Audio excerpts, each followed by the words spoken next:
¿Cuál es la rentabilidad que ofrece un negocio? Suponga que yo le ofrezco un negocio donde usted tiene que invertir $100.000 y en un año va a tener 130.000. Entonces su flujo de dinero tiene una forma como esta. Le pregunto, ¿cuál es la rentabilidad de este negocio? Probablemente usted haga un cálculo como este, 130.000 dividido 100.000 menos 1, ¿no?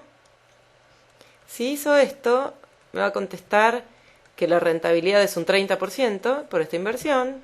O sea, invierto $100.000 y les gano un 30% por encima de ese dinero que invertí. Y si usted hizo esto, lo que calculó fue una TIR, una tasa interna de rentabilidad, que es una tasa que está implícita en cantidades de dinero distribuidas en el tiempo. En este caso, si los 130.000 ocurren dentro de un año, esta es una rentabilidad del 30% anual. Esta es una tasa que se usa extensivamente en finanzas. Nadie sabe muy bien por qué, porque está criticada en todos los libros de finanzas.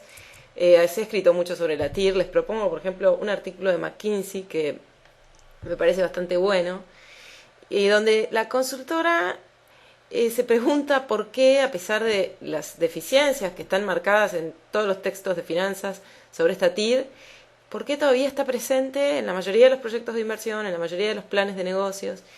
Bueno, la respuesta de McKinsey es que tal vez porque los gerentes financieros les gusta vivir al límite. Citan un estudio de Campbell Harvey, que es un especialista en costo de capital, a donde en un estudio empírico encontraron que 3/4 de los CFOs de esta muestra siempre o casi siempre usaban la TIR para evaluar proyectos de inversión. Y peor aún, ¿no? Encontraron de 30 ejecutivos, encontraron solamente 6 que sabían sobre las deficiencias de la TIR. Esto un poco para ilustrar los problemas que tiene la TIR y lo usada que es en la práctica. ¿Cómo podemos alertarnos sobre esto? ¿Es posible calcular una rentabilidad para un negocio? ¿Cuándo? ¿Y de qué forma deberíamos usarla? Sobre todo, de qué forma no deberíamos usarla. Bueno, veamos algunas de las deficiencias. La primera, supongamos que hay alguna cantidad de dinero adicional. Este proyecto no se termina con los 130.000, sino que vamos a recibir, por ejemplo, 50.000 más el año siguiente.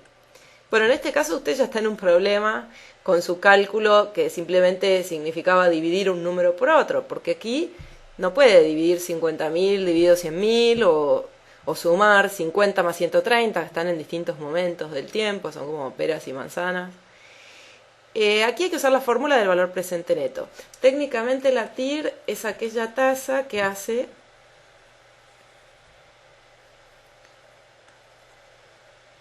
que el valor presente neto sea 0. Es decir, usa la misma fórmula del valor presente neto, lo vimos en una grabación anterior, y lo que hace aquí es descontar cada uno de estos flujos. Voy a usar la fórmula del valor presente neto para descontar cada uno de estos flujos, según el momento del tiempo en que estén ubicados. A los primeros 100.000 los descuento por 1 más r a la 1, 1 más r al cuadrado y 1 más r al cubo. Si aquí calculáramos el valor presente neto, tendríamos que asignarle un valor a R, por ejemplo, por 10%, costo de capital, y ver en cuánto queda la ecuación. Lo que hace la TIR en realidad es forzar esta ecuación para que dé como resultado 0 y preguntarse cuánto tendría que ser R. Es decir, despeja R en la misma ecuación del valor presente neto cuando esa ecuación está forzada para que el resultado sea 0. Bueno, en este caso, despejar R es un poco más complicado que en el caso anterior, donde solamente había 2 flujos y bueno, ahí podíamos dividir. Cuando tengo exponentes al cuadrado, al cubo, etcétera, bueno, si son pocos puede ser que lo pueda solucionar abriendo una sumatoria de cuadrados. Pero si tengo 3, 4, 5, voy a tener que aplicar logaritmos en los 2 miembros de la ecuación para poder despejar esa R. Sinceramente, en la práctica no hay muchos gerentes que usen los logaritmos para despejar y para calcular rentabilidades. ¿Usted alguna vez vio un cálculo de rentabilidades despejado con logaritmos? Probablemente no. ¿Cómo se hace eso? por lo general usando una planilla de cálculo de distintas formas. Hay una función que se llama TIR en español o IRR, Internal Rate of Return en inglés.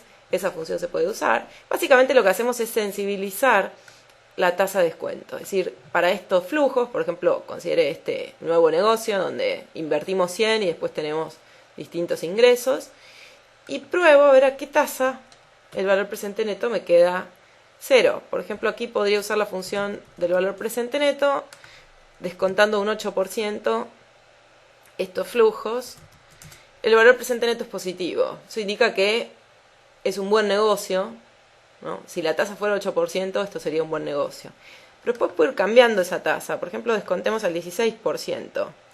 Los mismos flujos de caja, si la tasa es 16%, resultan en un valor presente neto inferior, pero todavía positivo. Bueno, así lo puedo hacer para muchos flujos hasta que en algún momento el valor presente neto cambia de signo y ahí está la TIR. Aquí entre 26 y 28% estaría esa tasa interna de rentabilidad, ¿no? Por aquí. Esa sería la TIR. Sin embargo, veamos algunos de los problemas. Nada me asegura que va a existir una TIR. Yo podría tener flujos de caja con una forma como esta, donde nunca el valor presente neto se hace 0. O bien como esta, a donde tengo 1, 2, 3, 4 veces a donde el valor presente neto es 0. Como esta, nunca se hace 0. Solamente la TIR sirve como criterio de decisión si hay un único cambio de signo. Es decir, si el proyecto tiene una forma así como esta celeste, y ahí hay una TIR. O bien, si el proyecto tiene una forma como esta que voy a dibujar en verde, ahí hay una TIR. De otro modo, este criterio no sirve para tomar decisiones de inversión. Vamos a ver ahora otro ejemplo con números de cómo podría ocurrir esto. En Excel la fórmula es IRR o TIR, la voy a buscar aquí, Internal Rate of Return. Los únicos números que tenemos que ingresar son estos valores, positivos y negativos, es decir, inversiones y flujos de ingresos. Bueno, el 26.9%, esa es la TIR. Si queremos comprobar el valor presente neto, lo podemos hacer. Uso la función NPV. Para esta tasa, los flujos tendrían que resultar en un valor presente neto igual a 0. Bueno, ahí quedó 0. Pero hemos mencionado que nada nos asegura que los flujos van a tener una TIR y que esa TIR va a ser única. Veamos, por ejemplo, este otro proyecto de inversión cuyos flujos a propósito son un poco diferentes. Voy a calcular nuevamente valores presente neto a distintas tasas. Voy a empezar con una tasa negativa, menos 55%, para estos flujos de caja. El valor presente neto es negativo. Voy a empezar a subir la tasa, ahí está, y a calcular distintos valores presentes. Vean lo que ocurre con este negocio. A 55% negativo, esa tasa sería una rentabilidad negativa, ¿no? El valor presente neto también es negativo. Si la tasa sube, pasa a ser positivo el valor presente neto. Y luego se vuelve a ser negativo en algún punto.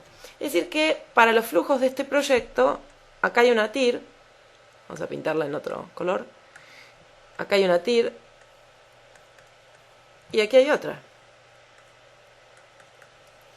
15.6% y 54.3% negativo son dos tasas que hacen que esta ecuación sea 0.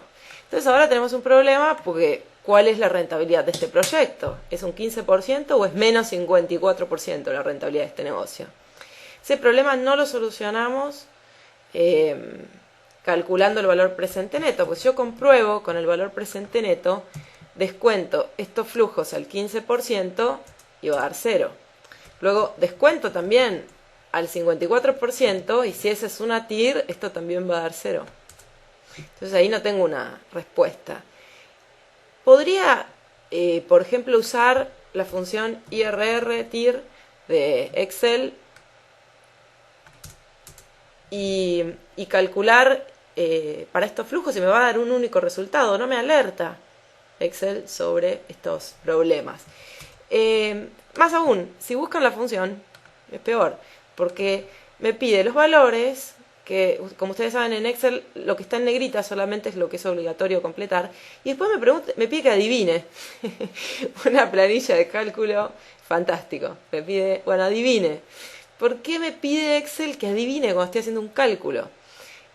Porque, bueno, según la tasa que yo pongo aquí me va a dar la solución que está más cerca, pero no me alerta sobre este problema. ¿Qué es lo que tengo que hacer? Bueno, tengo que saber que por la regla de los signos, cada vez que hay un cambio de signo, aparece una nueva solución. Aquí hay un cambio de signo, de negativo a positivo, va a haber una TIR, y aquí va a haber otra. Es decir, que solamente se puede usar la TIR en aquellos proyectos donde haya un solo cambio de signo. Tengo que observar los flujos. Si no quiero hacer todos estos cálculos, no los entiendo, no importa, puedo a simple vista observar el flujo de caja, prestar atención a los signos, cuántas veces cambia de signo el flujo de caja. Para que la TIR funcione, solamente tienen que cambiar de signo una vez. Pero ahí no se terminan los problemas. Hay otro problema bastante serio, que es que la TIR asume que estos flujos intermedios van a poder ser reinvertidos hasta el fin del proyecto a esa misma tasa. Y esto en la práctica es un tema serio, porque ¿cuántos negocios permiten eso? Supongamos que usted evalúa un negocio excepcional con una rentabilidad del 40% en dólares por año, ¿no? Al usar la TIR, usted va a estar asumiendo que ese negocio le va a permitir reinvertir todos esos flujos intermedios al 40%. Y no era entonces un proyecto excepcional. Digamos que el costo de capital es 10%, es decir, el costo de oportunidad de diseñador es 10%. Usted está diciendo ahí entonces dos cosas que son contradictorias, ¿no? Si evalúa el proyecto de esa manera. Por un lado está diciendo que las alternativas de inversión son un 10% anual en dólares. Y por otro está usando la TIR, que asume que todos los fondos van a ser reinvertidos al 40%. Ese problema es más difícil de solucionar, habría que calcular una TIR modificada y aún así hay problemas. Por eso, no sé, para proyectos que generan flujos intermedios y que tienen una gran diferencia entre la rentabilidad y el costo de capital, y no se aconseja mucho la TIR, lleva a malas decisiones, no es la verdadera rentabilidad del negocio, ¿no? Y una desventaja más que tomé de Brill y Meyers, y que es que ¿qué pasa en aquellos proyectos en los cuales la TIR se usa como criterio para decidir? Por ejemplo, evalúo estos 4 proyectos, el que tiene mayor TIR, en todo se puede usar, ¿no? Hay un único cambio de signo, no hay trampa ahí, pero el que tiene mayor TIR es el proyecto D. Si uno los compara entre sí, tendería a pensar que el D es el mejor. Sin embargo, esa no es la comparación que hay que hacer. Hay que comparar con el costo de capital. Justo este es el que tiene valor presente neto negativo, porque la rentabilidad es 31%, pero el costo de capital es 33%. Entonces este debería ser eliminado. Después podemos calcular rentabilidades, por ejemplo la del proyecto A, de los que quedan, es la que tiene mayor spread con el costo de capital. El capital rinde un 26% y cuesta solamente 8%. En tanto que aquí hay un punto y medio de diferencia nada más. Entonces, evaluando con rentabilidades, tenderíamos a pensar que el proyecto A es el más atractivo. Pero adivine qué, en la práctica, ¿qué tipo de proyectos son estos? Proyectos con altas rentabilidades y bajos costos de capital. Son proyectos chicos. Entonces, su valor para la empresa es pequeño. Seguramente una empresa sí lo va a llevar a cabo, pero no es un proyecto tan interesante. Evaluar con el valor presente neto me da también una idea de magnitud, porque no estoy trabajando con porcentajes. El proyecto C, en cambio, es el que tiene no tanto spread entre lo que rinde el capital y lo que cuesta, pero que agrega más valor económico para la empresa. Bueno, esto ha sido todo sobre la TIR. En el capítulo 5 de Finanzas para Emprendedores pueden encontrar algunos ejemplos y consideraciones adicionales.